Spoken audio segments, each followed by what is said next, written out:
Ah oui, à ce moment-là. Bon, c'est dans l'attention, pas ça. Ouais. Ah, c'est pas ça. D'ailleurs, faut que j'enregistre. Non, mais ça va aller. Bon, on va sortir. On va sortir. On va sortir la semaine dernière, monsieur. Matin, je rencontre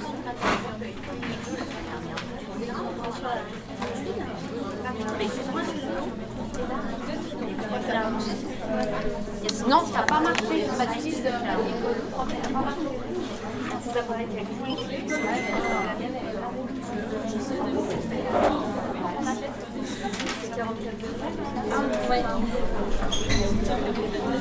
alors, il m'a laissé d'accord. J'ai juste marché à ce transfert. Après, je vais faire ça.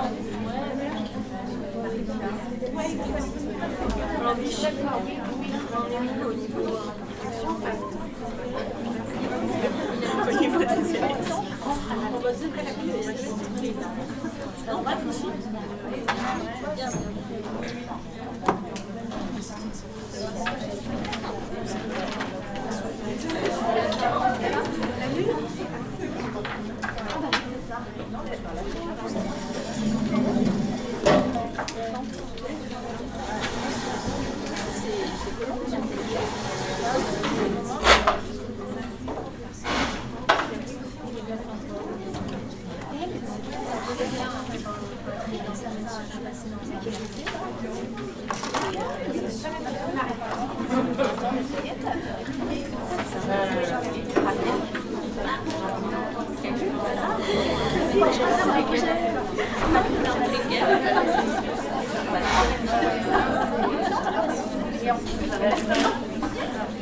Si vous êtes prêts, je vous propose qu'on commence.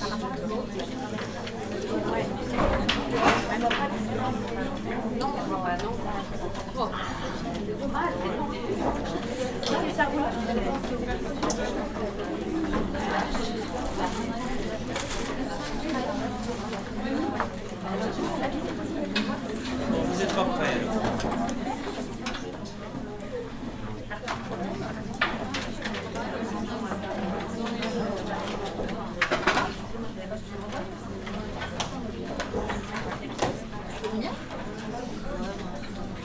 Ceux qui sont prêts, lèvez la main.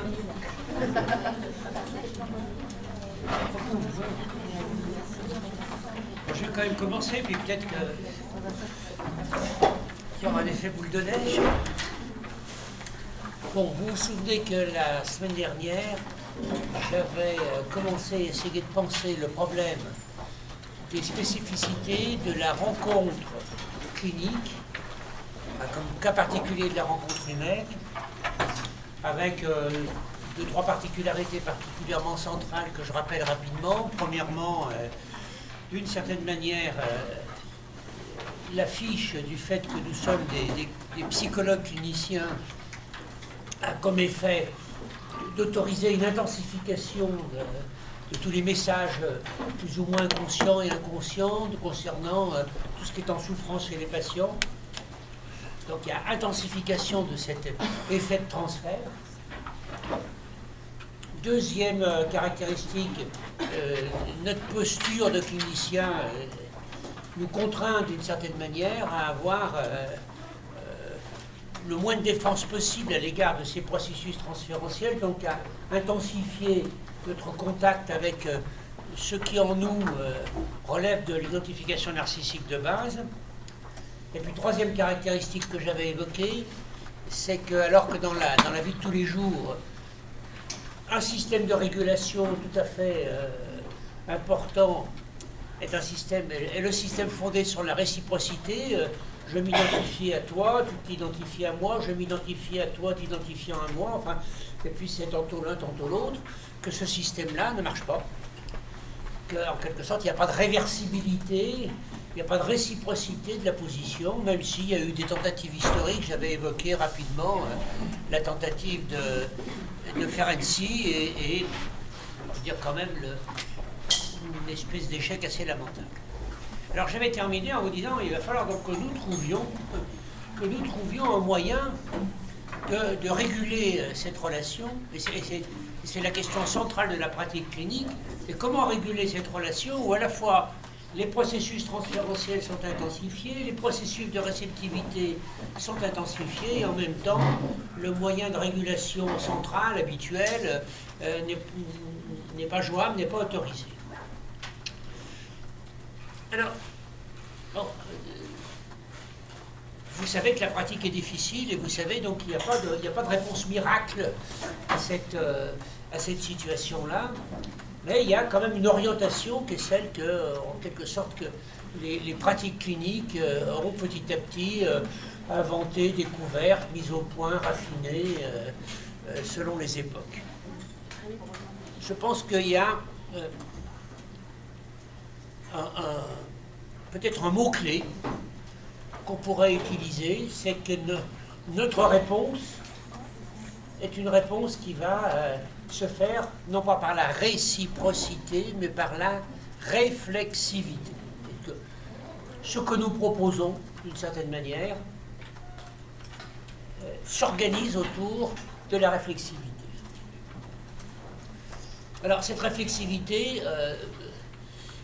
qu'est-ce que c'est? C'est la capacité, c'est la fonction en quelque sorte, qui consiste à tenter de refléter, de réverbérer au sujet, de lui restituer une certaine représentation de ce qui se passe à l'intérieur de lui-même.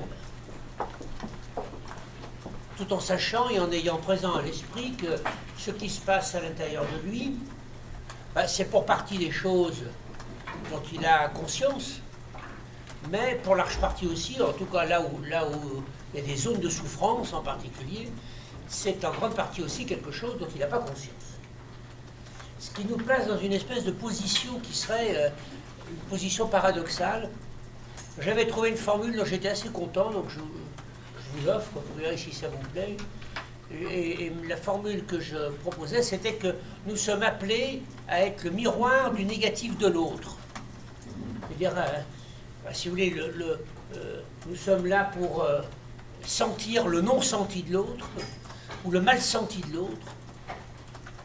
Nous sommes là pour voir le non-vu de l'autre, ou le mal-vu de l'autre. Je joue très très délibérément sur les mots. Hein. Et nous sommes là pour entendre le non-entendu de l'autre, ou le maudit de l'autre, le mal-dit, les malédictions de l'autre. Ce qui le traverse dans les manières dont il a été parlé, dont il a été aussi maudit à travers la manière dont il a été maldit. Voilà. Alors ça veut dire que ça serait une assez bonne représentation, ça, de notre fonction. Et j'insiste sur les trois niveaux, parce que je crois qu'ils sont importants. Il y a tout un niveau où, en effet, le sujet se sent mal, dans les deux sens du terme. C'est-à-dire qu'à la fois, il ne se sent pas bien, et en même temps, il sent mal ce qui se passe en lui. C'est même à un niveau parfois saisissant au niveau de la sensorialité. Vous baladez l'hôpital du Minatier en plein hiver, vous avez vos 3 couches avec un gros casse-colle parce qu'il fait froid dehors, et vous croisez un type, il est en petite chemisette, il est bleu, mais il n'a pas l'air vraiment d'avoir froid. Alors, on a vraiment là le sentiment que le sujet ne sent pas quelque chose de lui, y compris à un certain niveau de sensorialité. Alors en plus au niveau affectif. Des sujets qui ont des espèces de modalités comme ça, de comportement dans lesquels ils ne sont pas capables du tout d'empathiser, de percevoir quel effet ça peut avoir sur les autres. Et c'est là aussi une pratique absolument courante dans le contact avec la psychose, de se retrouver avec un patient qui vous raconte des choses qui vous font frémir, qui produisent en vous un sentiment d'abject ou d'horreur, et que le sujet en face vous raconte avec une espèce de tranquillité comme ça. Pas que dans le domaine de la psycho, je me souviens d'un travail avec Bernard Duplan où on travaillait sur les douloureux chroniques et où il racontait toute la clinique d'un patient douloureux chronique. Alors ce type-là, il avait fait l'Indochine, enfin bref, il avait des types avec la tête découpée à droite, à gauche, les bras qui volaient en éclats. Enfin, c'était vraiment l'horreur, quoi. Il racontait ça complètement tranquille, quoi. Enfin, il avait mal au dos, simplement, il avait mal au dos. Bon, enfin, d'accord. mais il n'avait pas mal ailleurs, quoi. Alors que nous, en écoutant le récit de ce qui s'était passé dans sa vie, alors là, je ne donne que les épisodes un peu tardifs, parce que ça avait commencé par des maltraitances, etc., qui traitaient en disant, bah ouais, bah, les gamins, il faut les élever à la dure, quoi. Bah, ouais, d'accord. Alors effectivement, il s'était terminé avec une logique comme ça militaire, et à la dure, ça avait fini par faire voler en éclats tous ses compagnons de route. Et là, quand je dis le miroir du négatif, c'est nous qui sommes conduits à sentir ce que le sujet ne sent plus de lui. Alors c'est assez délicat d'ailleurs, parce que si vous lui dites « Oh là là, c'est terrible ce qui vous est arrivé », il va vous regarder « Qu'est-ce que c'est que cette petite nature ?» Moi j'ai été élevé à la dure, et je sais que ça fait partie de l'humaine condition, donc ça me fait rien. Et on est dans une espèce de situation extrêmement complexe où on a reflété quelque chose de ce que nous pressentons qu'un sujet sent ou qu'il devrait sentir et qu'il ne sent pas, et qui va, d'une certaine manière, trouver notre reflet de ce qu'il est supposé sentir tout à fait étrange. Montrer à un sujet ce qu'il ne voit pas de lui, ça aussi c'est quelque chose qui est une partie qui peut être extrêmement délicate et complexe de notre pratique. Mais par exemple, vous travaillez, je sais pas moi, dans un service avec des patients somatiques. Vous avez une brave dame à qui il est arrivé plein de malheurs, qui a été opérée, etc. Et alors d'un seul coup, en plein milieu de l'entretien, hop, elle soulève ses jupes, elle vous montre qu'effectivement ça cicatrice, elle vous montre, regardez ça. Manifestement, il y a quelque chose qu'elle ne voit pas, que nous sommes conduits à voir, que nous le voulions ou pas. Hein. Mais qu'elle a besoin de nous montrer, d'une certaine manière, elle a besoin de nous montrer là où il y a une cicatrice, là où ça souffre, là où c'est inscrit dans son corps, sans du tout pouvoir empathiser que le corps d'une dame qui relève ses jupes, c'est pas qu'un corps de souffrance, c'est potentiellement aussi une invitation érotique, ou en tout cas que cette dimension-là, elle ne peut pas complètement... Alors bien sûr, le clinicien à ce moment-là détourne les yeux un peu gêné, surtout si c'est un homme, mais même du côté femme, ça fait pareil. Un peu pudique, et l'autre se dit, ah là, vous ne voulez pas voir, hein, vous voulez pas voir ma souffrance, vous voyez, bon voilà. Vous voyez, hein. Vous savez que c'est troisième niveau, c'est extrêmement malpoli quand quelqu'un fait un lapsus, de lui dire « T'as entendu ce que tu t'es entendu ?» Non, ça va. Normalement, quand quelqu'un fait un lapsus, au mieux, alors dans les milieux psy c'est un peu différent, mais dans la vie de tous les jours, on fait celui qui n'avait pas entendu qu'il y avait un lapsus. Pourquoi? Parce que c'est une faillite quand même de l'organisation du moins, un lapsus. Et que les gens, ils n'aiment pas beaucoup dire « Ah nana, t'as une faillite, là t'as vu, t'as une blessure. Hein, » bon, voilà.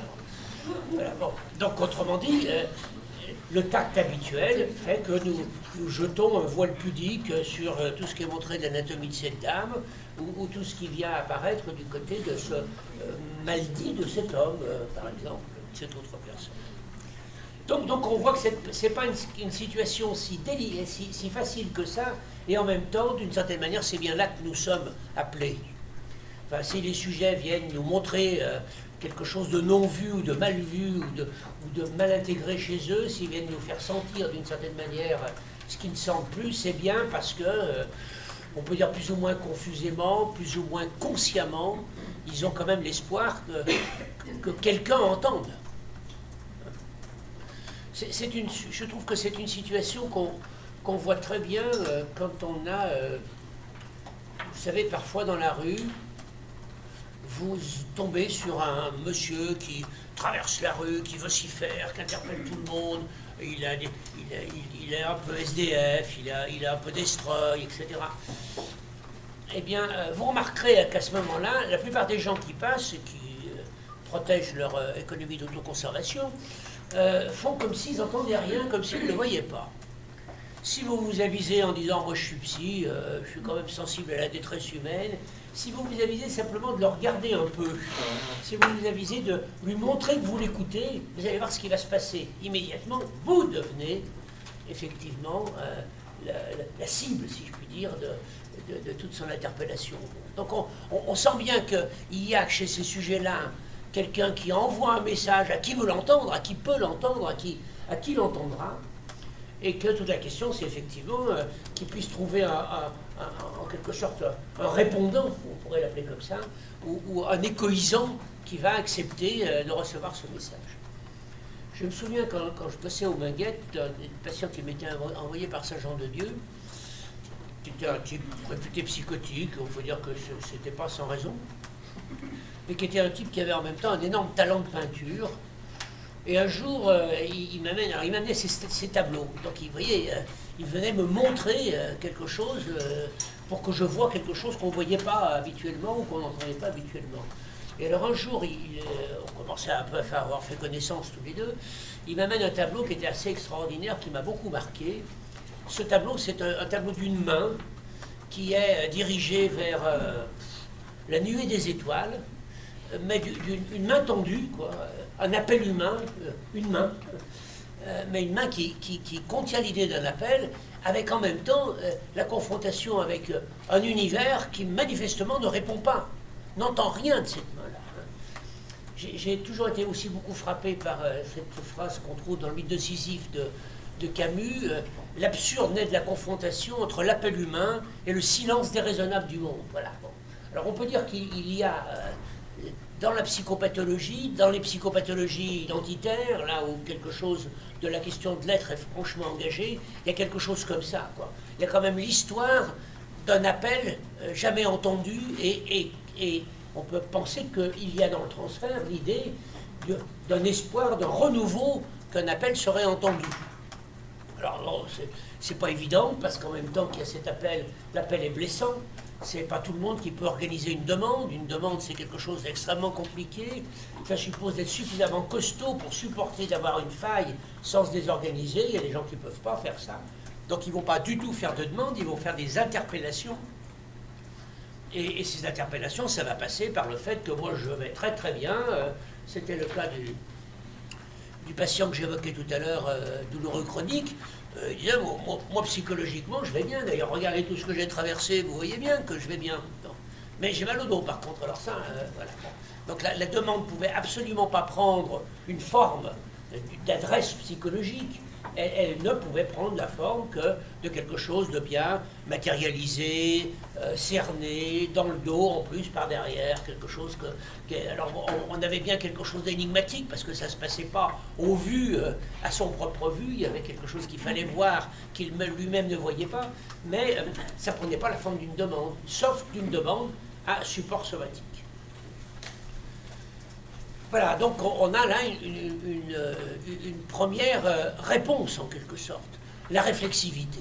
La réflexivité, c'est-à-dire que nous allons tenter de réguler en organisant la relation de telle sorte que nous soyons plus ou moins en mesure d'arriver à pouvoir être ce que j'appelais tout à l'heure le miroir du négatif de l'autre, c'est-à-dire de pouvoir être plus ou moins en mesure de lui restituer quelque chose qui est à la fois là, présent chez lui, et que manifestement, soit il ne sent pas, soit il ne voit pas, soit il n'entend pas.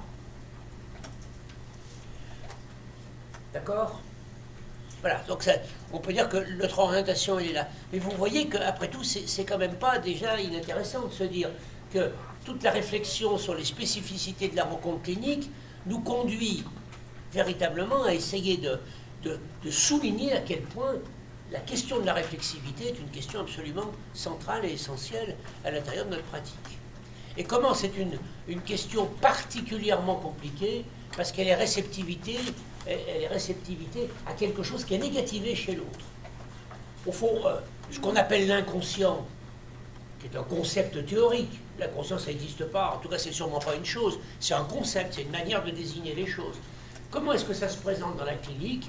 Bien, l'inconscient dans la clinique, ça se présente comme un non su, un non pensé, un non senti, un non représenté, c'est-à-dire comme une négativité à l'œuvre, et c'est pas très étonnant que nous soyons appelés en quelque sorte à tenter de réverbérer, de refléter quelque chose au sujet de ce qui a été négativé effectivement en lui.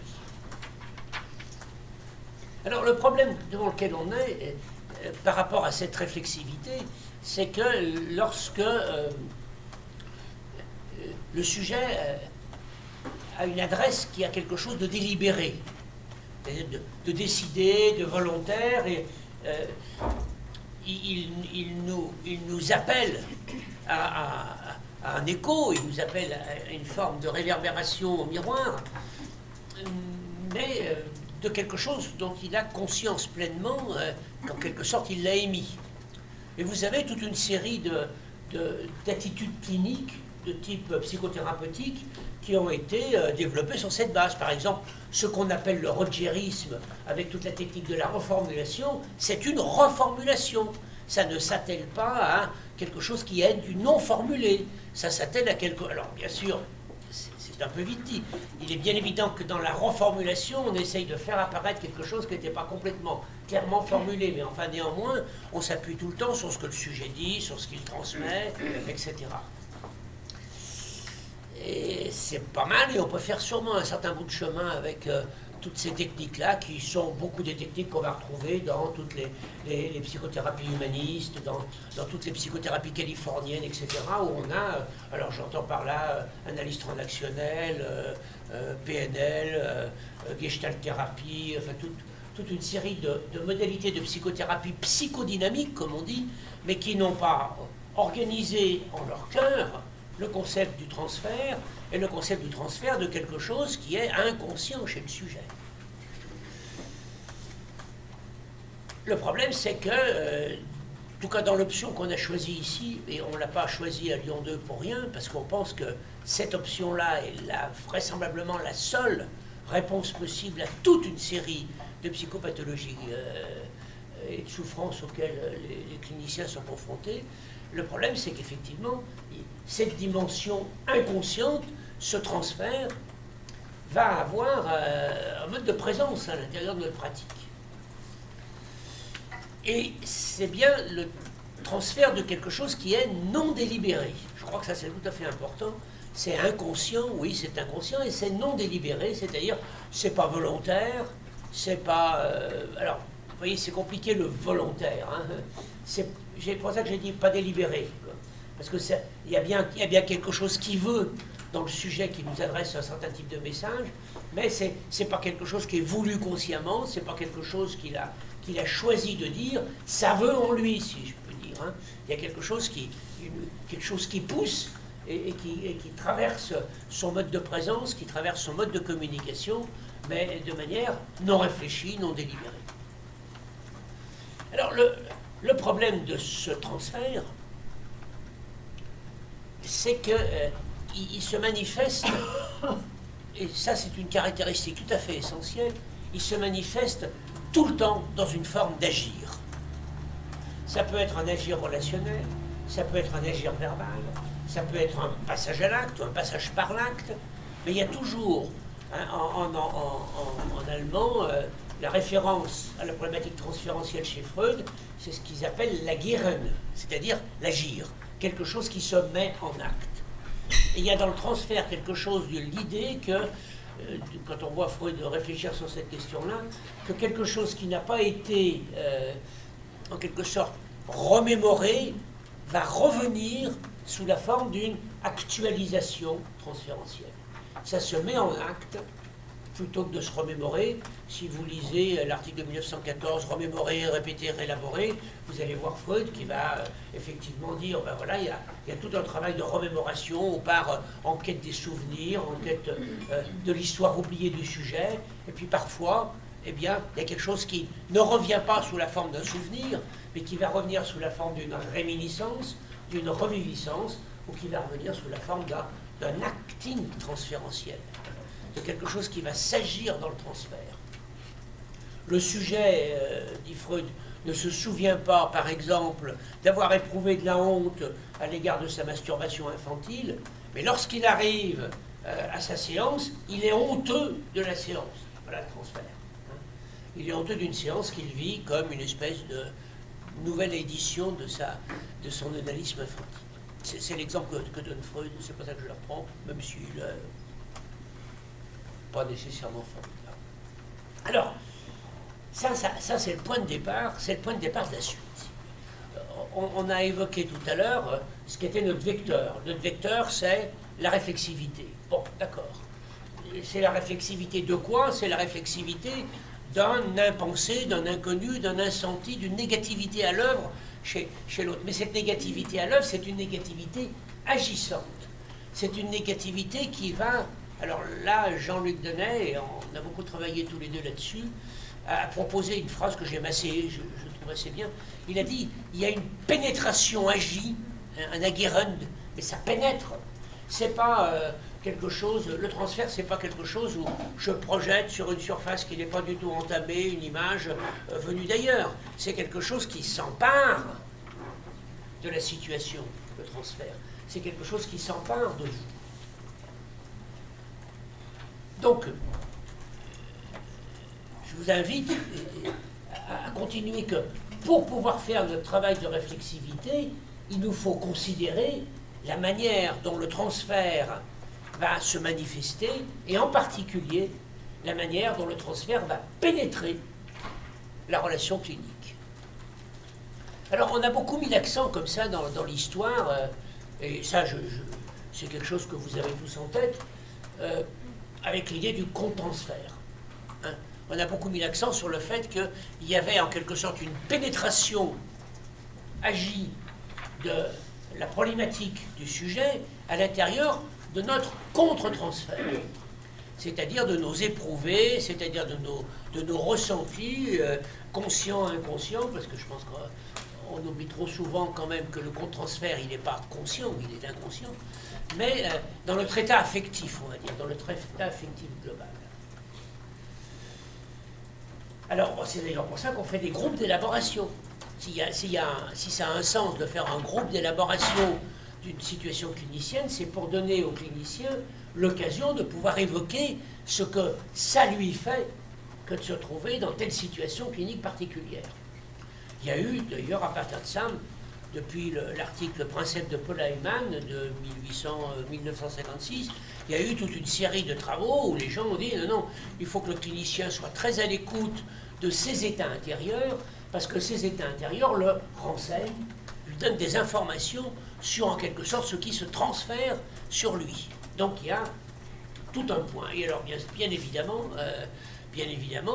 nous qui sommes quand même très attentifs dans notre logique de formation à cette dimension-là, on a mis sur pied, on a organisé des groupes d'analyse de la pratique pour qu'il y ait un lieu, pour que vous puissiez, dans un climat de sécurité suffisant, être à l'écoute de ce à quoi vous avez été confronté dans la situation de stage. Et bon, vous y êtes tous passés, vous y passez, vous savez que c'est loin d'être facile, vous savez que néanmoins c'est tout à fait important de voir comment d'une certaine manière, nous aussi, nous sommes traversés par des choses que nous transmettons aux autres et que nous n'entendons pas que nous transmettons, et que le groupe, avec sa multitude de petits miroirs, comme ça, va peut-être petit à petit nous restaurer, nous réverbérer, pour autant que ça ne soit pas trop violent, parce qu'il est bien évident que ce ne sont pas des lieux d'analyse sauvage, c'est pour ça qu'il y a un animateur, c'est pour ça qu'il y a des régulateurs, c'est pour éviter que ça devienne du règlement de transfert, au sens où on parle du règlement de compte. Hein.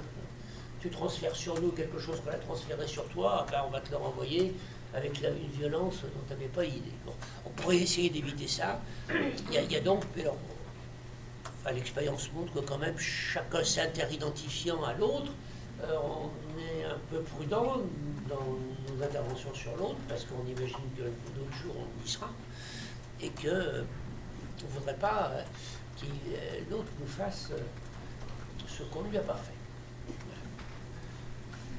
Alors, bon, là, j'ai rien à en dire, si vous voulez. Là, je renvoie au groupe d'élaboration de...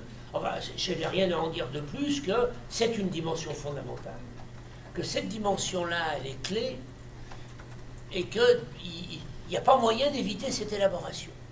Moi, je suis de plus en plus persuadé que... nous sommes devant une situation qui est extrêmement compliquée en psychologie clinique, c'est qu'à la fois... La plupart du temps, le clinicien, il est seul de son espèce dans le service. Les éducateurs, il y en a plusieurs, mais le clinicien, il est tout seul. Et je pense que la pratique clinique ne peut pas être une pratique solitaire.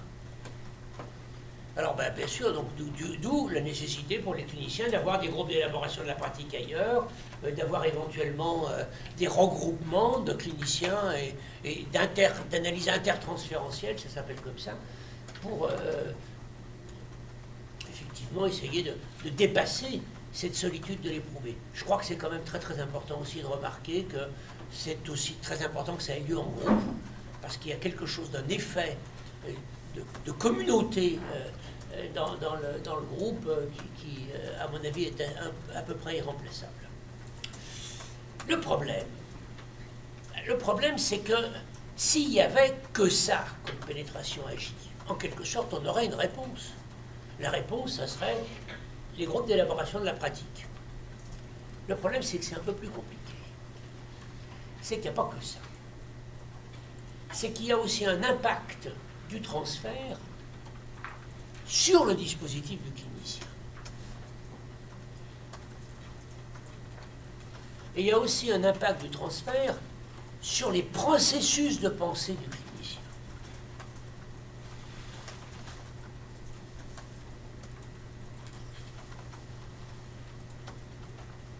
Alors, ça par contre, ça nous concerne plus. Enfin, ça concerne plus, quand je dis nous, on est tous concernés, mais ça concerne plus l'objet de notre rencontre ici. Impact du transfert sur la théorie et impact du transfert sur le dispositif. Alors bon, c'est pas très compliqué dans l'histoire de montrer comment, par exemple, pour garder les exemples princeps, le dispositif psychédélique, il est vraiment l'effet d'un certain type, enfin au moins à l'origine, il est l'effet d'un certain type de patient sur le clinicien. Et quand on regarde comment il s'est construit, enfin, si vous voulez, vous avez une séance tout à fait extraordinaire, c'est 2 mai 1882, je crois, quelque chose comme ça. Emil von Haen, Freud est à son chevet, il pratique à l'époque une méthode hypnotique, donc il lui pose la main sur le front, dit la première idée qui vous vient, enfin, etc. Et d'un seul coup, il intervient, il efface le souvenir, il va en chercher un autre, enfin bref, il est extrêmement actif, et d'un seul coup, Émile lui dit, ne me touchez pas, ne bougez plus, ne dites rien. Et vous avez cette extraordinaire phrase de Freud, qui est vraiment fondatrice, et Freud dit « j'y consens ». Et on sent que, à partir de ce moment-là, il y a quelque chose qui bascule. Parce qu'il consent, d'une certaine manière, à quitter la posture du médecin qui dit effacez ce souvenir, essayez de trouver celui-là, etc., qui est le maître à la maison, qu'il consent à abandonner cette posture pour être... Alors, il va le dire un peu plus tard dans une lettre en faisant un lapsus. Il veut citer Hamlet et il dit, c'est dans la lettre, la fameuse lettre où il dit je crois plus à ma neurotique là, je crois plus qu'il y a une théorie comme ça de l'étiologie traumatique, de toutes les pathologies. Donc il est là en train d'expliquer ça. Il dit et je me sens dans un tout nouvel état d'esprit. Il veut citer Hamlet. Alors vous savez tous, quand vous citez Hamlet, qu'est-ce que vous citez? Vous citez tous, to be or not to be, that's the question. D'accord, hein? Et là, Freud, c'est pas du tout ce qu'il cite. Il cite quelque chose que vous ne trouvez pas dans Hamlet. Il cite to be in readiness. C'est-à-dire être dans un état, et readiness, c'est un état d'attente, un état de réceptivité. Donc on sent bien l'impact là aussi. Je renonce à mon savoir préalable. Je renonce à mon savoir médical. Je renonce à être dans la position que Lacan appelle le supposé savoir. Je renonce à être dans cette position-là et je suis prêt à écouter, à entendre ce qui va advenir, quoi qu'il advienne, et que je ne connais pas. C'est du non encore advenu, puisque ça n'a pas encore été dit. Donc vous voyez que quand on regarde ça, on s'aperçoit que, bien évidemment, le dispositif que Freud va créer, ce dispositif où il est en retrait, où on fait parler le patient avec l'association libre, c'est l'effet, en quelque sorte, de ce « ne bougez pas », immobilisation du patient. On ne fait pas de la psychothérapie en marchant en long, en large, en tout cas pas avec les hystériques. Ne dites rien, il y a de très belles pages d'André Green sur le silence du psychanalyste et d'une manière générale du clinicien. Ne me touchez pas, il y a une espèce de phobie du toucher qui est là, présent, et tout un développement qui est de dire, ben voilà, il y a une coloration potentiellement incestueuse du toucher, donc si on veut pouvoir s'approcher de l'univers fantasmatique du sujet, il ne faut pas trop aller le papouiller, le tripatouiller, etc. N'oublions pas quand même qu'on est à une époque où on pratique l'hypnose. Et l'hypnose, on touche les patients, on met la main sur le front, on pratique à grand courant, comme dit Deleuze, c'est-à-dire quelque chose qui est quand même très proche du contact. C'est très chaud l'hypnose. Hein. Quand vous regardez à peu près, vous savez que l'hypnose a été condamnée. Enfin, je vous raconte un peu de petite histoire comme ça, mais c'est quand même montrant comment le transfert est là et comment il est chaud. Les premiers praticiens de l'hypnose, alors en particulier Mesmer, à l'hôtel du Lion, à Paris, donc Mesmer arrive de Vienne, il s'installe à Paris, ça produit un très grand mouvement, le tout parisien, les femmes de la cour viennent, elles viennent au baquet de Mesmer, alors il y a le baquet, on met les gens sous hypnose, etc. Et puis à côté, il y a des petites alcôves qu'on appelle les chambres de torture. Alors pourquoi? Parce que quand madame, touchée par le bâton du baquet hypnotique mesmérien, se met à faire une grande crise, on l'emmène dans les chambres de torture. Le roi trouve qu'il y a quand même beaucoup de femmes de la cour qui vont dans ces chambres de torture et il commence à se préoccuper un peu de ça. Alors il commande au superintendant Bailly, il lui commande un rapport. Et Bailly va faire 2 rapports, un rapport officiel, où il dit ça ne fait pas de mal à une mouche, hein, l'hypnose, ça soigne sûrement pas, mais c'est pas dangereux. Et puis il fait un 2e rapport qui est un rapport secret. C'est pas dangereux d'un point de vue médical, mais attention pour les bonnes mœurs. Pourquoi? Parce que dans ces chambres de torture, il se passe des choses où l'érotique n'est pas complètement absente.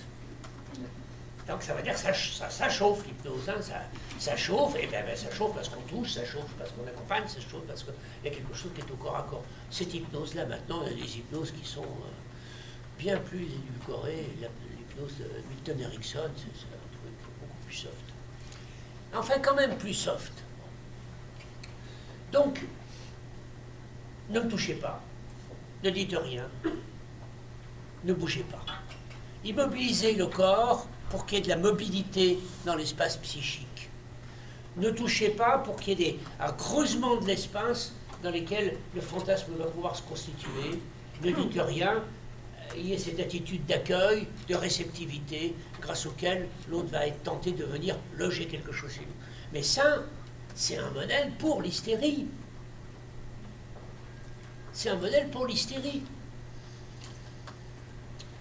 Alors, il y a une petite variante un peu après qui va inventer. Alors, l'hystérie, il y a encore un point de la méthode dont on voit très bien comment elle est faite, parce qu'à l'époque, ce n'est pas la méthode dite de l'association libre, c'est la méthode de l'association focale. Pourquoi? Parce que les hystériques font des coq à l'âne. Au bout d'un moment, vous ne savez plus où vous en êtes. Alors, pour réduire le coq à l'âne systématique de l'associativité, et vous lisez par exemple le rêve de l'injection faite à Irma, ou vous lisez la structure même des rêves de Dorin, vous allez voir que c'est découpé par item. C'est un item, des associations, un item, des associations, un item. Donc on découpe le problème du sujet en petits morceaux et on lui demande d'associer sur chacun de ces petits morceaux. Et après, le clinicien, il fait la synthèse entre tout ça. Et en lien avec une hystérie qui surassocie dans tous les sens au point de perdre complètement le clinicien, il y a donc une procédure de maîtrise qui est mise en place dans le dispositif et dans la méthode pour contrôler en quelque sorte une associativité à tout craint. D'accord pour l'associativité, mais il ne faut pas qu'elle parte dans tous les sens parce qu'on va s'y perdre. Bon. Ça, c'est la méthode, en gros, 1893-94, et ça va jusqu'en 1906-1907. Et puis en 1906-1907, Freud a commencé à travailler avec des gens qui sont plus seulement des hystériques, mais qui sont aussi ce qu'on appelle les obsessionnels maintenant, mais qu'on appelait des névroses de contrainte. Et si vous lisez, alors c'est le 7 mai 1907, les minutes de la Société psychanalytique de Vienne, où Freud raconte pour la première fois le Morat. Le Morat, c'est un grand obsessionnel. Eh bien, Freud dit à ce moment-là, la méthode a changé, et la méthode a changé en lien avec la névrose obsessionnelle, avec la névrose de contrainte. Pourquoi? Parce que pour l'hystérie, on ne sait pas où ça va. Donc il faut qu'il y ait un clinicien qui soit sans arrêt aux commandes pour essayer de faire des liens, de mettre les choses ensemble, d'organiser un peu l'associativité débridée. Avec les patients de névrose obsessionnelle, on a beaucoup moins une associativité débridée, et même ce que ça fait apparaître, la névrose obsessionnelle, c'est que l'associativité, elle n'est pas du tout débridée parce qu'il y a des contraintes inconscientes. Alors avec eux, vous pouvez y aller. Vous pouvez leur dire associer complètement librement.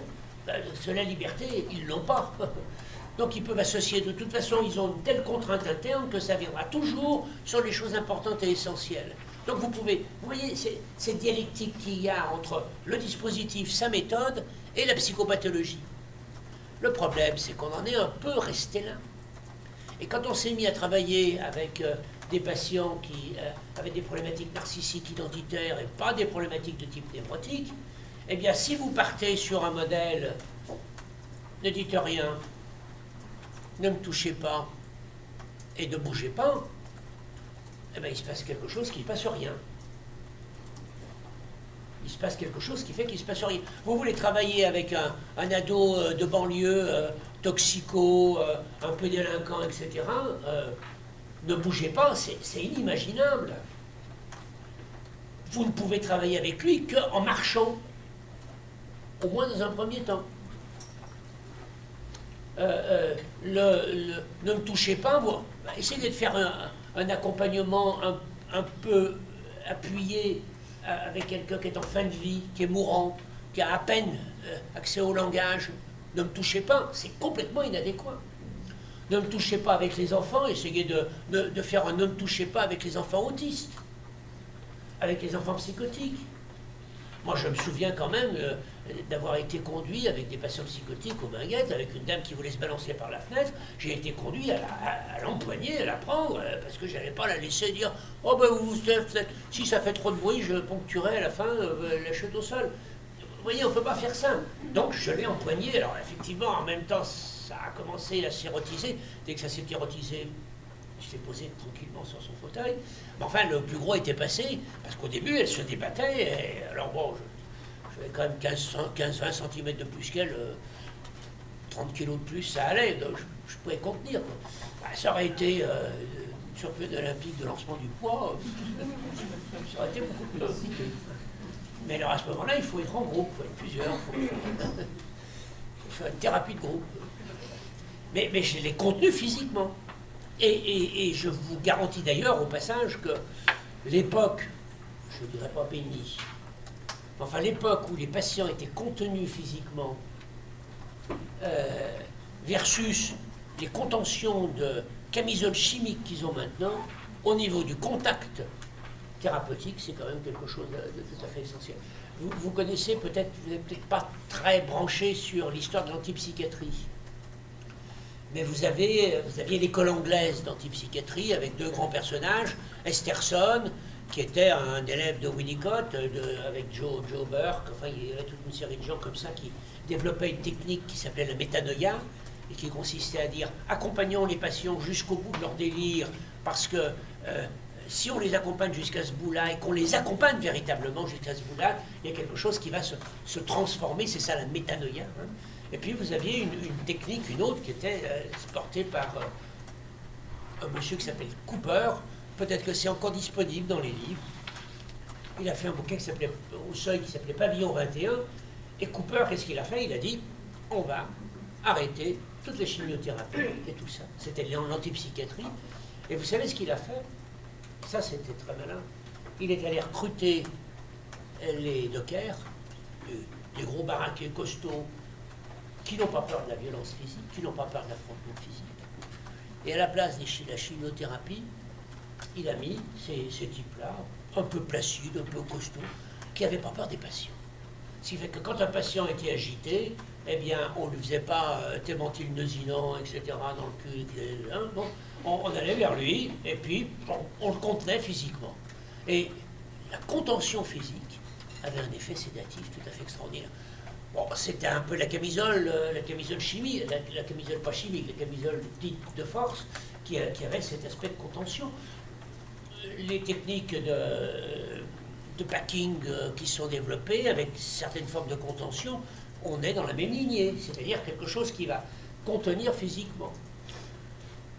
Si les parents avaient à leur disposition l'idée que plutôt que de filer des gifles, plutôt que de filer des fessées violentes aux enfants, simplement quand ils sont trop agités, de les tenir et de les contenir sans leur faire mal, mais en leur faisant sentir qu'il y a quelque chose qui contient plus fort que ce qui les pousse à l'intérieur d'eux, je vais autant vous dire qu'au point de vue éducatif, c'est quand même infiniment plus intéressant.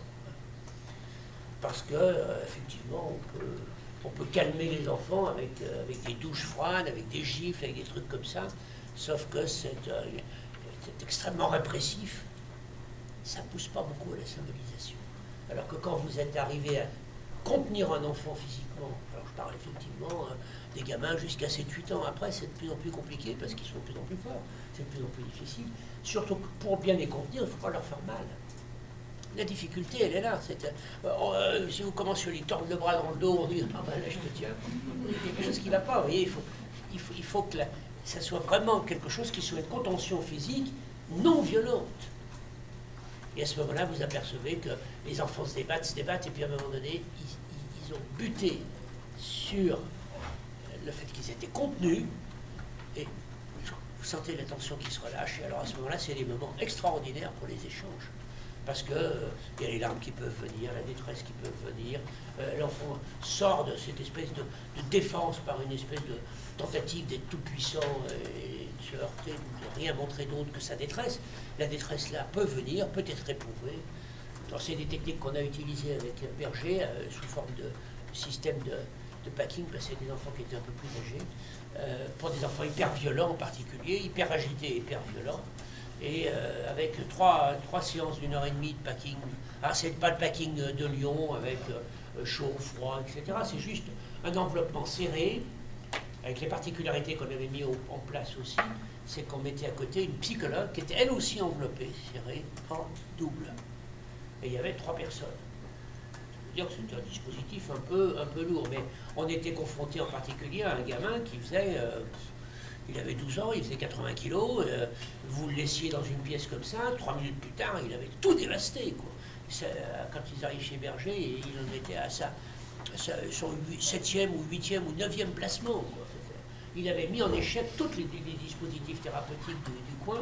C'est d'ailleurs la spécialité du service de Berger à Saint-Étienne, il va disparaître, mais c'est bien dommage qu'il disparaisse, parce que c'était le lieu où, quand vous ne saviez plus quoi faire de quelqu'un, vous pouviez envoyer, c'était le lieu de dernier recours, si vous voulez. Et là, eh bien, là on tentait d'imaginer, de mettre au point, comment on peut trouver des dispositifs de soins. Mais vous voyez bien que ne dites rien, ne me touchez pas, ne bougez pas, c'est totalement inadéquat. Pourquoi? Parce que ce dispositif-là, il est tout à fait opérant avec une organisation psychique névrotique. Quand vous n'avez pas une organisation psychique névrotique, alors ben, vous regardez l'évolution actuelle des pratiques, psychosomatiques, face à face. Patient borderline, face à face, groupe à médiation selon le degré de quelque chose qui va du côté de la psychose ou qui ne va pas du côté de la psychose. Si vous voulez prendre avec un protocole psychanalytique un patient borderline, j'aime autant vous dire qu'il vous faut à la fois une formation, une sensibilité extrêmement aiguë à toutes les problématiques narcissiques, et en plus, il faut accepter des aménagements du cadre. Moi, j'ai des patientes qui ont associé, planquées sous le bureau, cachées derrière un fauteuil, retournant, enfin bref, tout l'espace, en quelque sorte,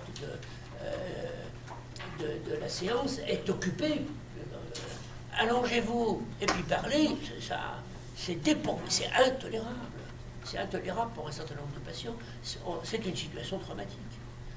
Alors après, vous pouvez, je veux dire, vous pouvez toujours faire le plus fort en disant ou vous êtes allongé ou on arrête. Ben, effectivement, quand ils sont allongés, il ne se passe rien. C'est fini. Il y a quelque chose qui n'aura jamais lieu. Il y a quelque chose qui ne viendra pas se transférer parce que vous aurez créé un dispositif anti-transfert. Alors effectivement, après, ça peut être rassurant, dire, ah, ben, j'ai bien fait d'ailleurs, regardez, il s'est calmé. Oui, il s'est calmé. Sauf que ce qu'il y avait à calmer est maintenant ailleurs, il se joue ailleurs. Alors, la chose a finalement été assez clairement formulée par Bleguer dans un article sur le groupe, je crois qu'il a repris dans Symbiose et Ambiguïté, le groupe de l'institution et le groupe comme institution, où Bleguer signale que tous les dispositifs tendent à s'organiser en fonction de l'angoisse dominante de la psychopathologie à laquelle ils sont confrontés. Alors, l'angoisse dominante, à mon avis, c'est un peu restreint, en fonction des paramètres de la psychopathologie avec lesquels ils sont confrontés. Ce qui fait que moi, je crois que la mise au point de nos dispositifs, elle est extrêmement importante et qu'elle doit effectivement tenter d'être sur mesure par rapport à la problématique. Mais ça veut dire quoi, ça? Ben, ça veut dire que, d'une certaine manière, la problématique psychopathologique des patients a un impact sur l'organisation même du dispositif. Et que avoir un dispositif standard en disant « Ah, tous les patients, on les passe tous au même dispositif. Dans tous les cas, j'ai une technique standard que j'utilise dans tous les cas », que ça, c'est une aberration. C'est une aberration clinique. Je pense que nous sommes conduits, et c'est ce que nous faisons d'ailleurs naturellement, on le fait naturellement, on dit, on essaie, on rencontre quelqu'un pour la première fois, on ne sait pas un petit peu comment il fonctionne, on commence par dire, voilà, je vous écoute, dites-moi un peu ce qui vous amène, et puis vous avez quelqu'un qui ne vous dit rien, en 5-6 minutes, 10 minutes, vous tentez un truc du style, pas très facile de parler, hein. Pas compromettant, vous ne savez pas ce qu'il dit ou ce qu'il ne dit pas, mais... Alors, il y a une époque où on ne faisait pas ça. Il y a une époque où on restait et puis, alors, voilà, puis ça durait 45 minutes. Et puis après, il y a encore des gens qui fonctionnent comme ça, puis après, les patients, ils ne reviennent pas. Ou alors, ils vont se plaindre à la télévision, dire « il a rencontré un psy, il n'a rien dit, c'était terrible ». Ou alors, ils vont voir des cognitivo-comportementalistes qui leur font des choses, qui leur disent des choses, qui leur font des exercices, etc. Et on perd 10 ans, parce qu'au bout de 10 ans, ils reviennent en disant « je vais aller voir un des comportementalistes de ceci, de ceci, de ceci », et ça n'a rien fait. Ben oui, parce que ce dont ils ont besoin, c'est pas qu'on leur apprenne des techniques, c'est qu'on a besoin de leur écouter dans leur problématique de l'être. C'est quand même très très différent. Voilà, donc, moi je peux vous dire une chose, mais vous n'êtes pas obligé d'aller raconter à tout le monde que je vous ai dit ça. Hein. Si vous sentez que dans certaines situations, ça doit passer par un contact physique, et si vous vous sentez capable de ne pas trop érotiser le contact physique, n'hésitez pas. Il y a des gens qui ont besoin qu'on les touche. Il y a des gens qui ont besoin qu'on les entoure. Ne le faites pas non plus systématique. C'est pas un truc à mettre à toutes les sauces. Il y a des patients qui ont besoin que vous restiez relativement discret, un peu silencieux, un peu... ça les laisse avec eux-mêmes, ils peuvent mieux se parler. Puis il y en a d'autres, il faut que vous soyez là, présent, en personne, avec vos mimiques, vos gestuels, votre expressivité. Moi, je peux me laisser me dire avec des patients qui leur font « oh là là, ça n'a pas dû être facile, hein !» Et puis alors, je mets du stabilobos sur l'expression, je psychodramatise l'expression émotionnelle, et alors là, ils se sentent compris. Et là, oui, voilà, quelqu'un, il est chaleureux, lui, tiens. Puis il y en a d'autres qui disent « oh là là, quelle porte de prison, ce coup-ci, on ne dit pas un mot. » Parce que je ne suis pas tout le temps pareil. On peut pas être... on est tout le temps forcément de la seconde. Bon, moi, j'ai un peu de difficulté à faire porte de prison, hein, ça vous vous en doutez. Enfin, quand j'étais plus jeune, j'y arrivais mieux, mais maintenant, je fais moins porte de prison. Je fais plus un peu dans le style accompagnement empathique. Mais bon. Mais il n'empêche que c'est aussi ça, quelque part, qu'on va retravailler autour de la question du clinicien médium malléable. Hein. C'est-à-dire que ce n'est pas une réponse systématique, partout, pareil, pour tout le monde. C'est aussi quelque chose qui va ajuster. Alors, on ajuste le dispositif, on ajuste l'attitude technique, on ajuste quelque chose qui fait partie du dispositif, c'est notre mode de présence dans notre corps. Il faut parler, il faudra trouver un moment pour parler du corps du clinicien. Il faudra trouver un moment pour parler de la voix du clinicien. Il faudra parler un moment pour parler de tout ce que nous transmettons au-delà du strict contenu de nos phrases, que nous transmettons par notre intonation, par notre notre dramatique, par notre mode de présence. Tous ceux qui ont fait du psychodrame le savent bien, ça. Hein, que l'impact de ce qui se passe, ben, c'est aussi étroitement dépendant de ce que nous pouvons psychodramatiser dans l'attitude corporelle, ce que nous pouvons, en quelque sorte, théâtraliser par notre mode de présence. Moi, je disais, je dis et je redis, je souhaiterais que on fasse faire du théâtre à tous les cliniciens. Parce que je pense que ça aiderait beaucoup. Ça en décoincerait un certain nombre. Et que ça aiderait beaucoup à trouver le mode de liberté d'être, alors du théâtre, de la danse, enfin des choses, de la danse contact, c'est-à-dire des choses où le corps est un interprétant.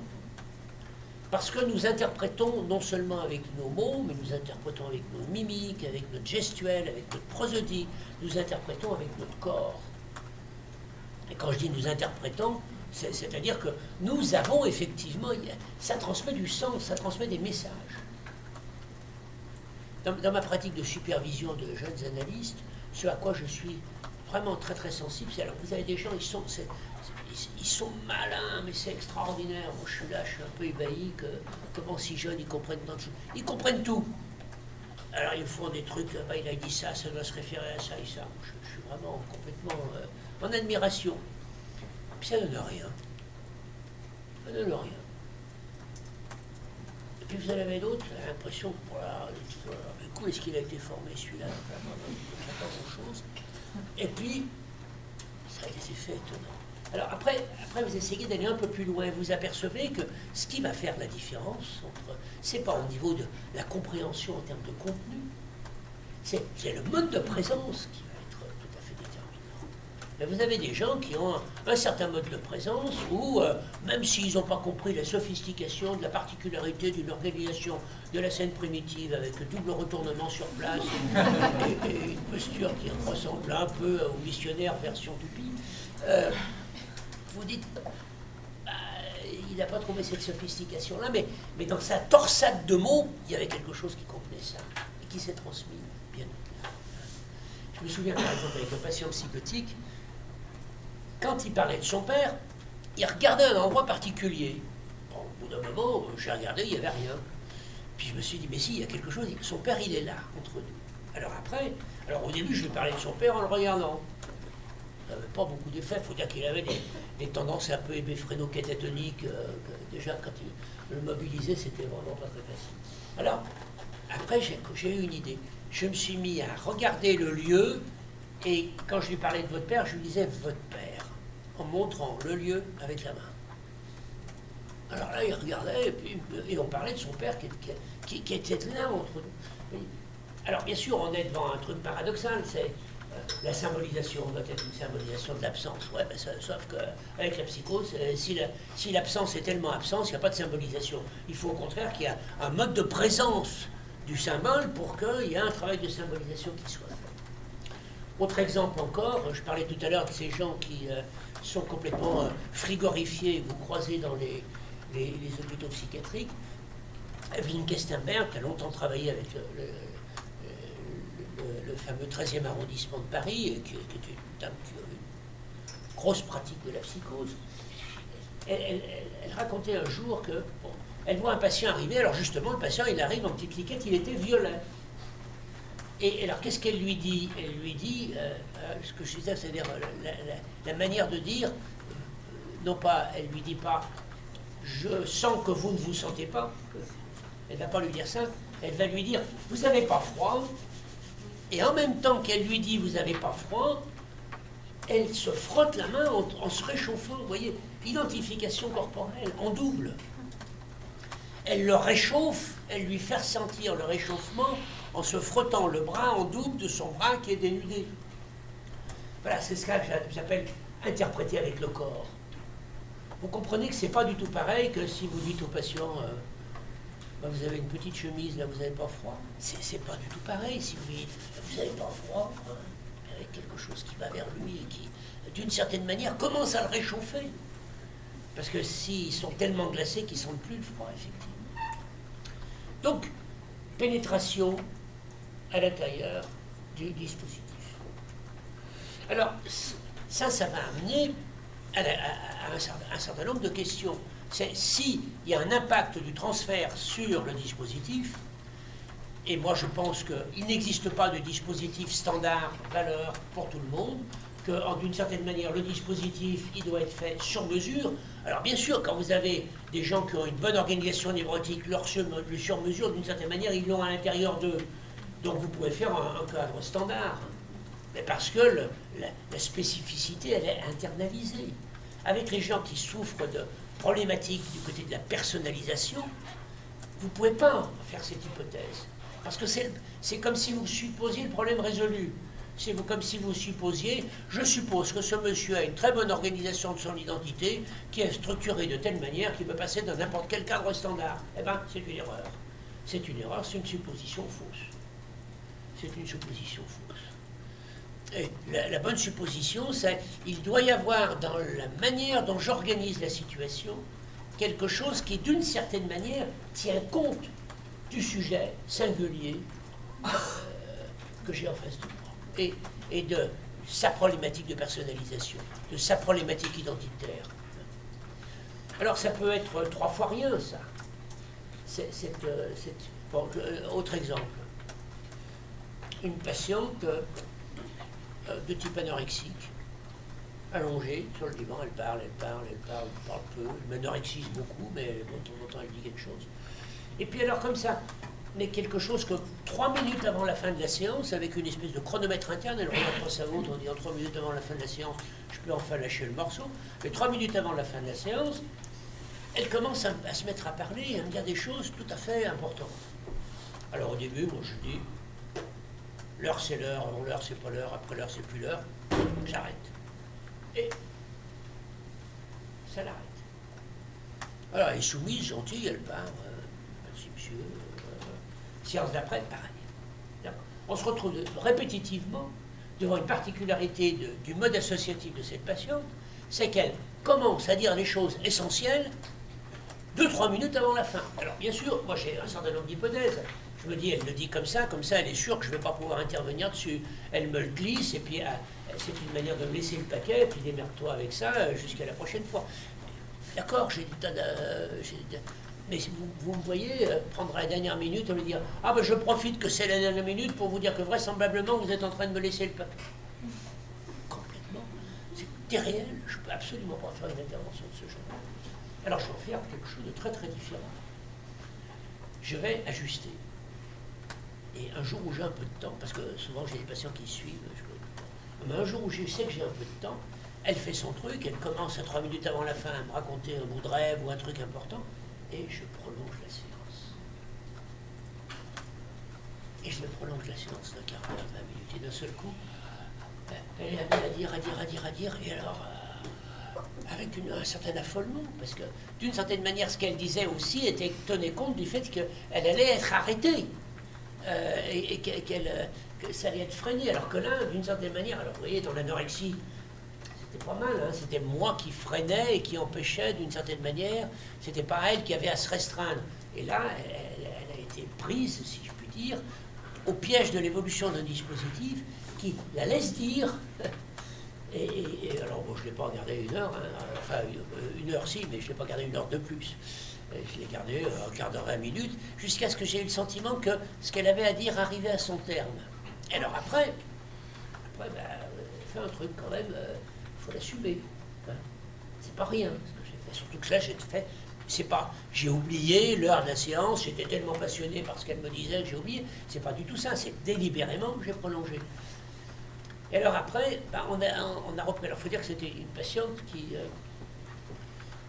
avait une particularité, c'est que sa mère était indisponible. Il y avait 9 enfants dans la famille. C'était une mère tourbillonnaire. Elle était tout le temps en train de faire ceci, ceci. La gamine, on la sentait avec un élan vers sa mère, et puis je crois la mère était déjà partie, etc. Elle était en train de faire un beefsteak au vin, etc. Donc il y avait une anorexie, en quelque sorte, de toute l'expressivité chez cette patiente, qui était liée au fait que la mère, n'étant pas disponible, d'une certaine manière, elle ne l'avait jamais pour elle. Ou alors, dans de très rares moments, comme ça, à la fin du repas, elle arrivait à capter un bout de son attention. Je fais le lien entre les deux. Et là, d'un seul coup, je me dis, et puis alors je sais qu'aussi, une des choses, elle était venue me voir très délibérément. Alors, ceux qui connaissent mon bureau savent que mon bureau, j'ai des piles de bouquins de tous les côtés. Enfin, mon activité intense apparaît de tous les côtés. C'est-à-dire, elle est venue voir un analyste dont elle pensait qu'il était indisponible. Elle a été un peu surprise que je lui trouve une place. Et puis, la question, vous voyez, c'est ça le transfert. Elle va trouver un analyste indisponible comme sa mère, et d'une certaine manière, elle interroge la question de la disponibilité, de ma disponibilité pour elle. Et là, je lui montre ma disponibilité. Alors, on peut reprendre ça ensuite tous les deux. Et ça a valu, parce qu'après le problème, ça a été éventuellement que toutes les fois, il fallait prolonger. Il n'y a pas eu besoin. Pardon, il n'y a pas eu besoin parce qu'on l'a repris. Et parce que j'ai pu, d'une certaine manière, lui dire que je lui avais offert 20 minutes symboliques de disponibilité pour lui permettre de finir ce qu'elle avait à dire. Et d'une certaine manière, ces 20 minutes, alors je l'ai fait, je l'ai fait pas mal, j'étais assez content de mon boulot, et elle a compris quelque chose, et elle a reculé le moment où elle commence, enfin elle a avancé le moment où elle commençait à pouvoir parler, on a pu commencer à avoir des séances de plus en plus, où elle pouvait dire ce qu'elle avait à dire. Bon. L'histoire du transfert sur dispositif, pour que vous nous l'exposez là, je l'entends voilà, vraiment sur les enjeux de contexte, de cabinet, d'analyse. Mais quand on est sur des pratiques et des dispositifs, par exemple, c'est une visite en chambre une fois, pas forcément prévue, le patient est même pas au courant qu'on va aller voir. Et en tout cas que les choses ne se répètent pas et que le dispositif, il est... Je vous ai compris. Merci. Alors, mais je vous ai compris, puis je pense que ce que vous dites est essentiel. Le drame à l'heure actuelle, le drame. Ben, moi, quand je bossais au Maguette, dans les années, fin des années 70, quelque chose comme ça, on pouvait voir les patients 2 fois par semaine, 45 minutes. J'avais du temps, j'avais des dispositifs, donc je pouvais prendre des patients psychotiques, je pouvais les voir 3 fois, À l'heure actuelle, vous voyez un patient, au mieux 4 mois plus tard, il y a un autre rendez-vous, s'il est dans la file active. Le drame devant lequel on est, c'est que si on continue, et si vous continuez de travailler avec ce modèle de l'entretien qui n'a cette structure que parce qu'il est suivi d'un autre, que parce qu'il est suivi d'un autre, que parce qu'il est suivi d'un autre, et que ça, c'est votre conception, et la structure de la rencontre est organisée comme ça, dans une situation où l'autre vous allez le voir dans 4 mois, il y a quelque chose qui est complètement inadapté. Alors le problème, il faut changer de modèle de travail. Et donc c'est un truc qu'on a commencé à proposer un peu avec Anne Brun, on va l'essayer avec Saint-Jean de Dieu, c'est proposer un modèle. Alors par exemple, pour commencer, le modèle de la consultation thérapeutique. Alors, le modèle de la consultation thérapeutique, c'est un modèle très différent. C'est pas un modèle où vous avez une séance, puis une autre séance, puis une autre séance. C'est-à-dire une associativité qui se suit de séance en séance. C'est un modèle où vous avez une séance, 6 mois plus tard, une deuxième séance, ou pas de deuxième, ou 2 ans plus tard. Hein. C'est-à-dire que vous devez à ce moment-là considérer le moment de la rencontre clinique comme un moment qui est une pratique en soi. Et là, le modèle de la consultation thérapeutique, c'est le modèle qu'utilise Winnicott avec des enfants dans ces situations-là, puisque Winnicott, c'est un monsieur qui a une certaine réputation. On lui envoie des patients qui viennent de 300, 400, 500 km. Il les voit une fois. Mais alors, voyez par exemple, moi j'ai fait des consultations thérapeutiques aussi à une certaine époque. Parce que j'avais aussi des gens qui m'arrivaient, Roussillon, on va lui envoyer tel type, etc. Bon, pour un vivre. À ce moment-là, je ne prévoyais pas un modèle. Moi, mon cadre, c'est je vous reçois 45 minutes et puis c'est fini. Non, c'était pas comme ça. C'était ce qui régulait le temps, c'était le processus même de la rencontre. C'est-à-dire, j'avais une hypothèse qui était une hypothèse importante, qui était que ces patients-là, sachant que c'est une rencontre unique, m'amenaient un problème particulier. Et qu'il était important que j'arrive à entendre qu'est-ce qu'ils venaient mettre au travail et faire entendre spécifiquement dans cette séance-là. Et ça durait le temps que ça devait durer jusqu'à ce que je l'entende. Et ça veut dire qu'effectivement, je ne prends pas quelqu'un 45 minutes plus tard. Je laisse une plage de temps suffisante. Quand on travaille avec Berger on a refait encore récemment une séance, donc il débarque avec son équipe sur des cas qui sont en échec, d'échec. On peut passer 1h30 sur une petite séquence de quelques minutes de ce qui s'est passé. Donc autrement dit, quand on travaille ensemble, on prévoit un temps qui n'est pas défini à l'avance. On prévoit un temps qui est, on travaille jusqu'à ce qu'on ait dénoué. Alors ben, on ne peut pas non plus y passer des jours et des jours. Donc si on n'a pas compris, ben, on reprend rendez-vous et on remet en chantier. Vous voyez, c'est un modèle différent. C'est un modèle qui est centré sur le processus de la rencontre dans un temps donné et non pas sur la temporalité longue, le différé, etc. Alors le problème devant lequel on est, que moi je vois massivement dans un certain nombre de lieux, c'est que les gens continuent de travailler avec un modèle qui est le modèle qui suppose des séries de séances, une continuité, dans une situation qui n'est pas du tout organisée comme ça. D'où l'urgence de développer les modèles de consultation thérapeutique et puis d'autres modèles qui sont qui tentent aussi de s'ajuster à ces nouvelles conditions de la pratique. Alors après, si vous voulez, vous avez deux positions. Une position qui consiste à dire on ne peut plus travailler comme clinicien dans des conditions actuelles. Ce qui est vrai. Enfin, on ne peut plus travailler comme clinicien, on ne peut plus travailler comme on nous a appris qu'à travailler comme clinicien à une certaine époque. Le problème, c'est que les conditions actuelles, elles ne vont pas changer du jour au lendemain. Et c'est pas parce qu'il y a des cliniciens qui vont descendre dans la rue en disant on veut plus de séances, que ça va rien changer. Donc, autrement dit, à nous, peut-être de commencer à essayer de penser les problèmes autrement. À nous de considérer que l'unité de travail avec laquelle on a à réfléchir.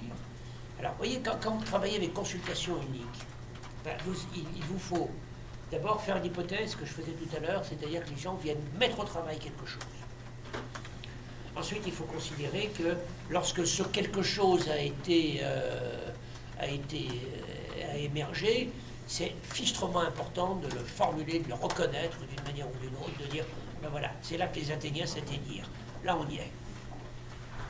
Et penser aussi que vous ne pouvez pas laisser repartir les gens en disant, ben c'est bon, on a identifié le problème, alors vous pouvez rentrer. Qu'il faut qu'il y ait aussi, qu'on pense qu'il va y avoir nécessairement un temps de fermeture. On va clore les bancs. Le banc. Il va y avoir un moment où il faut qu'il se prépare.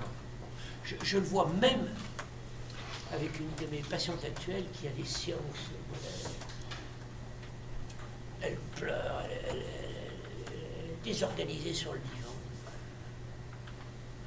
Bon, ce que je fais, c'est que 3-4 minutes avant la fin, je lui dis, vous voyez, c'est pas grand-chose, mais c'est vraiment décisif. Je ne dis pas, bon ben c'est fini, alors on arrête, et puis j'attends, debout à côté d'elle, entendu, tu te dépêches. Moi, je ne fais pas du tout ça, je lui dis, ça ne va pas tarder d'être l'heure, il faut que vous commenciez à vous préparer à partir. Alors elle prend le mouchoir, elle essuie ses larmes, elle s'assied, elle me fait... Je lui dis, alors j'ai toujours un petit mot de lui dire, oui, c'est pas facile, ça a été intense. Hein. Ah bah oui, alors... Donc, au bout d'un moment, hop, elle se lève, elle a un sourire, hop, et on peut y aller. Prépare la fin. Je considère que c'est... Et ce travail de préparation, si vous voulez, c'est tout... Alors, on en parlera si on a du temps, parce que là... Mais je pense que je trouverai un moment pour vous parler du concept de besoin du moi. Parce que c'est ça notre travail, c'est aussi de quoi ce moi-là, cette personne-là, ce sujet-là, de quoi il a besoin pour pouvoir faire son travail d'élaboration et d'intégration de son expérience. Donc j'essaye de penser quels sont les besoins du moi. Elle est là, elle a besoin, son moi a besoin que je puisse accompagner chacun des temps de ce processus. Ce qui fait que j'ai... c'est pas très compliqué, c'est pas... J'accompagne, par exemple, ah bah oui, ça a été intense. On n'est pas dans une interprétation... je veux dire, je vous garantis que j'ai fait mieux dans ma vie comme interprétation que ah ben ça a été intense. Mais elle a besoin de ça. Hein, vous comprenez, c'est pas d'une complication extrême. Sauf que si c'est pas là, c'est un effort. Parce que si c'est pas là, ça veut dire qu'elle est toute seule avec ça. Alors que si simplement je témoigne du fait que c'est difficile, moi, elle part avec moi en quelque sorte et je l'accompagne. Bon. Alors, c'est bon là? Est-ce que c'est suffisamment explicite? Avant qu'on se sépare quand même, je voudrais vous dire quelque chose concernant... parce que c'est quand même un problème important. À partir du moment où on fait l'hypothèse qu'il y a une pénétration agie de la problématique transférentielle dans le dispositif, et que donc le problème pour nous, c'est d'aménager le dispositif de telle sorte qu'on donne une certaine place à cette pénétration agie, parce que si on crée un dispositif où il ne peut pas y avoir pénétration agie, ça veut dire qu'on crée un dispositif anti-transfert. Si on crée un dispositif anti-transfert, il ne faut pas s'étonner qu'il ne se passe rien. D'accord? Parce que c'est à partir de la mobilisation transférentielle qu'on travaille. Alors donc, tout le problème, c'est le bricolage, c'est le terme qui convient le mieux, le bricolage, alors, excusez-moi, mais c'est le bricolage au sens noble. Lévi-Strauss, le bricoleur. Si vous voulez, je vous envoie un texte de Lévi-Strauss sur le bricoleur. Puis vous l'envoyez à tout le monde. Enfin, c'est comme vous voulez. Oui. Je le fais que si vous me demandez. Si vous ne me demandiez pas, je le fais pas. Si vous pourriez-vous, s'il vous plaît, avoir l'extrême amabilité de nous faire passer ce merveilleux texte de Ah, vous demandez bien. Hein. Voilà, donc je vous l'enverrai. Voilà. Donc, le bricolage, c'est quoi le bricolage? C'est quoi? C'est quelque chose qui tient compte de l'hypercomplexité des problématiques dans le champ des relations humaines.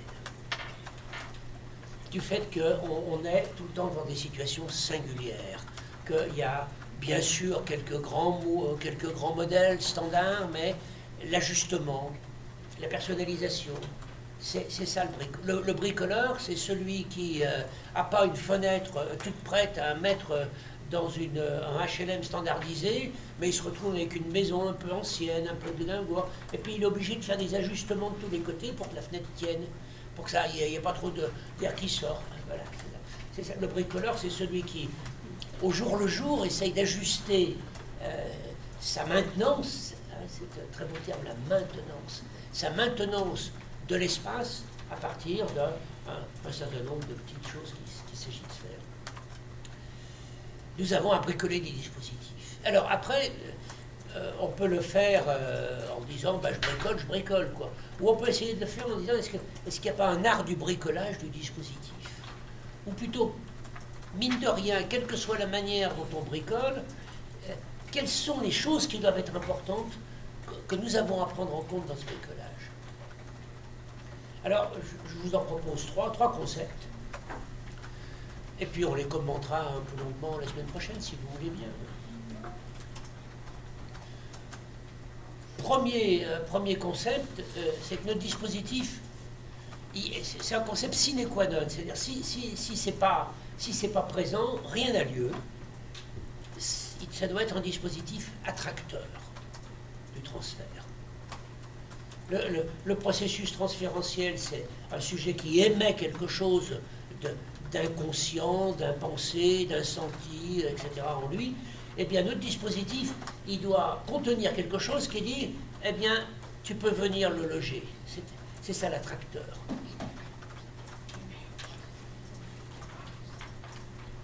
Il nous faut être attractif du processus transférentiel. Il faut que notre dispositif soit attractif. Alors, l'attractivité du dispositif, c'est pas tout le temps la même chose. Avec quelqu'un qui a eu une mère emmerdante, tout le temps sur son dos, intrusive, etc., s'il arrive et qu'il a un analyste ou un clinicien qui toutes les 2 minutes il dit mais alors ceci, mais alors ceci, mais alors ceci, et qui vient mettre le nez dans son truc, c'est pas attracteur ça, enfin, c'est trop attracteur si vous voulez. Donc le patient va prendre la fuite, parce qu'il ne sait pas ce qu'il... Donc à ce moment-là, ce qui est attracteur, c'est quelqu'un qui est suffisamment neutre. Et c'est un dispositif qui est suffisamment neutre, qui n'a pas... comment ça s'appelle, l'origine du monde, juste en face des patients. Vous savez que le tableau a appartenu à Caen. Je ne sais pas où il l'avait mis exactement, mais je trouve que juste en face du divan, quand même, ça donne à l'origine une présence, mais une forme un peu trop directement particulière. Alors, petite nuance, donc il faut que notre dispositif comporte quelque chose qui soit attractif. Je vous avais dit, il y a un processus hallucinatoire dans la réactivation du transfert, et cette hallucination, il faut pouvoir venir la loger quelque part. Eh bien, l'attractivité, c'est l'espace que nous proposons pour que l'autre vienne loger quelque chose de son processus transférentiel. Le problème, et en particulier quand on travaille avec la psychose, c'est que si c'est trop attracteur, si ça ressemble trop, je disais tout à l'heure à propos de le clinicien intrusif avec une histoire bien intrusive, si c'est trop attracteur, il y a quelque chose qui colle et on ne peut plus dégager le processus transférentiel. On ne peut plus dégager ce qui s'est passé. Ça ressemble trop en quelque sorte.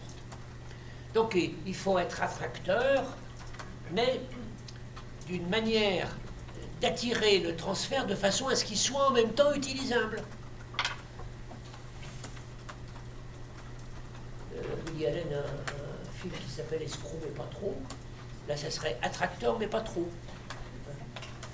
Doser l'attractivité. Bon, alors ça c'est bien. Première fonction, donc on commentera ça un petit peu longuement la prochaine fois. Deuxième propriété, si on veut que les choses soient utilisables, justement, pour comprendre quelque chose, il faut qu'elles soient attirées, mais il faut qu'il y ait quelque chose qui les condense, qui d'une certaine manière permette de les voir à la loupe, qui d'une certaine manière permettent de les mettre en évidence. Donc c'est intéressant quand il y a cette espèce d'effet de condensation. Un dispositif, c'est un attracteur, c'est un condensateur. Le Rorschach, un dispositif comme ça. Le Rorschach, c'est un attracteur des aspects énigmatiques de la vie psychique. Vous montrez une planche à quelqu'un, qu'est-ce que c'est exactement, vous lui demandez de l'examiner, de l'organiser, etc. Vraiment, c'est un attracteur de représentation inconsciente. C'est bien ça, un test projectif. On se méprend en mettant l'accent sur la projection. Comme si, bien sûr que le sujet projette, mais il projette parce que nous lui proposons une planche, nous lui proposons un attracteur, nous lui proposons un espace à organiser, à penser. D'accord. Mais en même temps, on n'a pas énormément de temps, on a 10 planches pour étudier le mode de fonctionnement psychique d'un sujet. Donc il faut que chacune des planches, ça ne soit pas un tout petit fragment de la vie psychique qui soit là, mais ça soit un morceau suffisamment consistant pour qu'il y ait une condensation, qu'on cerne quelque chose de véritablement consistant chez ce sujet-là. Donc, attracteur, condensateur. Et puis il y a une troisième propriété qui est intéressante aussi, dans la mise en évidence, l'utilisation en quelque sorte de ce qui vient se transférer, c'est que le processus doit être aussi un révélateur.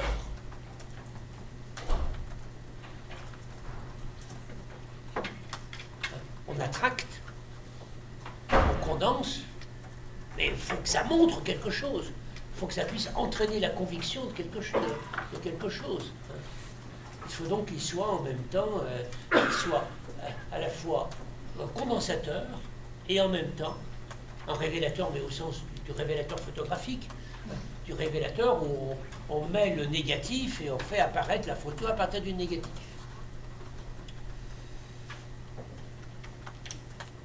Voilà, donc on reprendra un petit peu ça la semaine prochaine. Et puis après, on essayera d'aller encore un peu plus à fond dans l'analyse des dispositifs. Et alors après l'analyse des dispositifs, je vous proposerai que nous réfléchissions sur la disposition d'esprit. Comment on est à l'intérieur de nous-mêmes dans le temps. Merci.